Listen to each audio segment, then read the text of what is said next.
ಇನ್ನು ಚಿಕ್ಕಬಳ್ಳಾಪುರದಲ್ಲೂ ಕೂಡ ಲೋಕಾಯುಕ್ತ ರೇಡ್ ಅನ್ನ ಮಾಡಿದೆ.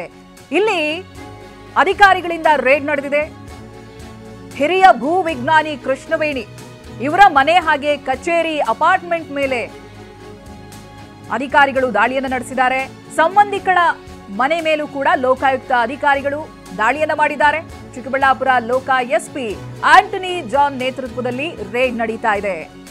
ಮಂಗಳೂರಿನ ಗಣಿ ಇಲಾಖೆ ಭೂವಿಜ್ಞಾನಿಯಾಗಿರುವಂತಹ ಕೃಷ್ಣವೇಣಿ, ಯಲಹಂಕದ ಅಪಾರ್ಟ್ಮೆಂಟ್, ಮಂಗಳೂರಿನಲ್ಲಿನ ಕಚೇರಿ, ಮೈಸೂರಿನಲ್ಲಿರುವಂತಹ ಸಹೋದರನ ಮನೆಗಳ ಮೇಲೂ ಕೂಡ ದಾಳಿ ಮಾಡಿ ಪರಿಶೀಲನೆಯನ್ನು ನಡೆಸಿದ್ದಾರೆ. ನೋಡಿ, ಅಲ್ಲಿ ವಶಪಡಿಸಿಕೊಂಡಿರುವಂತಹ ಆಭರಣಗಳು ಹಾಗೆ ಅಮೂಲ್ಯವಾದಂತಹ ವಸ್ತುಗಳನ್ನು ದೃಶ್ಯದಲ್ಲಿ ಗಮನಿಸ್ತಾ ಇದ್ದೀರಾ. ಈ ಬಗ್ಗೆ ಡೀಟೇಲ್ಸ್ ಅನ್ನ ಪಡೆದುಕೊಳ್ತಾ ಹೋಗ್ತೀನಿ. ರಾಚಪ್ಪ ಲೈವ್ ನಲ್ಲೇ ಇದ್ದಾರೆ. ರಾಚಪ್ಪ, ಇದೀಗ ಮತ್ತೊಂದು ಕಡೆ ಚಿಕ್ಕಬಳ್ಳಾಪುರದಲ್ಲಿ ಕೂಡ ರೇಡ್ ನಡೆದಿದೆ. ಇದರಲ್ಲಿ ಏನೇನು ವಶಪಡಿಸಿಕೊಂಡಿದ್ದಾರೆ ಹಾಗೆ ಅವರ ಡೀಟೇಲ್ಸ್ ಗಳನ್ನ ಕೊಡೋದಾದ್ರೆ?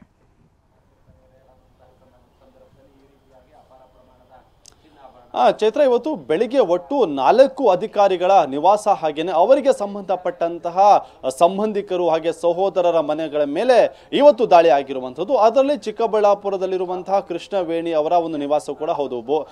ಅವರ ಒಂದು ಮನೆ ಮೇಲೆ ದಾಳಿ ಮಾಡಿದಂತಹ ಸಂದರ್ಭದಲ್ಲಿ ಅವರ ಮನೆ ಕೂಡ ಏನು ತಿಪ್ಪೇಸ್ವಾಮಿ ಅವರ ಮನೆಯಲ್ಲಿ ಸಿಕ್ಕಂತಹ ಚಿನ್ನಾಭರಣ ಏನಿದೆ ಅದಕ್ಕಿಂತ ಹೊರತಾಗೇನಿಲ್ಲ.